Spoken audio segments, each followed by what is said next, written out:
পঞ্চায়ত নিৰ্বাচনটোত সঁচাকৈ আমি সকলো বিৰোধী দলে একেলগে খেলিব লাগে। যদি একেলগতে পঞ্চায়ত নিৰ্বাচনটো সঁচাকৈ আমি খেলোঁ, তেতিয়াহ'লে 2026 বিধানসভা নিৰ্বাচনটোলৈ আমাৰ বিৰোধীৰ একতাটো একেবাৰে তৃণমূল পৰ্যায়ত সুদৃঢ়কৰণ হৈ যাব। তেতিয়া মানে আমি বিজেপিক হৰুৱাবৰ কাৰণে আমাৰ বেছি সুবিধা হয়।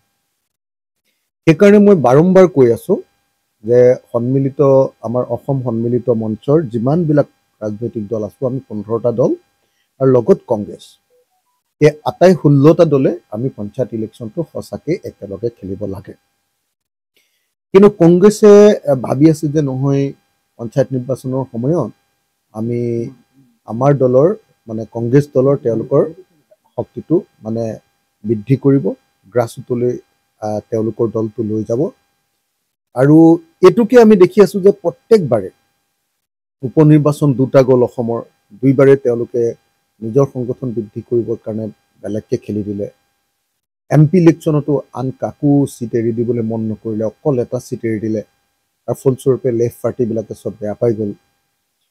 গতিকে মই এই মুহূৰ্তত সঁচাকৈ আন্তৰিকতাৰে সৈতে ৰাইজৰ দলৰ সভাপতি হিচাপে খুব আন্তৰিকতাৰে সৈতে কংগ্ৰেছ দলৰ প্ৰতি আহ্বান জনাব খুজিছোঁ যে যদিহে আপোনালোকে সঁচাকৈ বিজেপিক 2026 চনত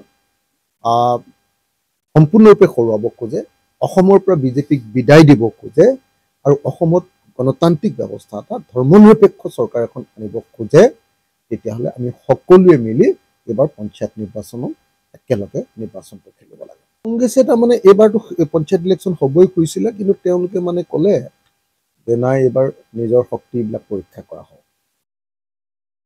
এনেকৈ আপোনালোকে সকলোৱে দেখিছে 2021ত তেওঁলোকে আমাক আঁতৰাই ৰাখিলে, তাৰপিছত 2021 উপ নিৰ্বাচনত আঁতৰাই ৰাখিলে, তাৰপিছত 2024 লোকসভা নিৰ্বাচনত তেওঁলোকে আমাক এটাও আসন এৰি নিদিলে, 2024 আকৌ উপ নিৰ্বাচন হ'ল 5খন আসনৰ, তাতো কাকো এৰি নিদিলে।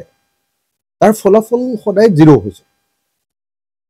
কেৱল আমি MP ইলেকশ্যনৰ সময়ত সম্পূৰ্ণৰূপে আমাৰ পিনৰ পৰা ত্যাগ স্বীকাৰ কৰি হ'ব কংগ্ৰেছকে আমি অকল জিকাম বুলি আগবাঢ়ি যোৱাৰ কাৰণে সেই ৰিজাল্টটো অলপ পজিটিভ হ'ল।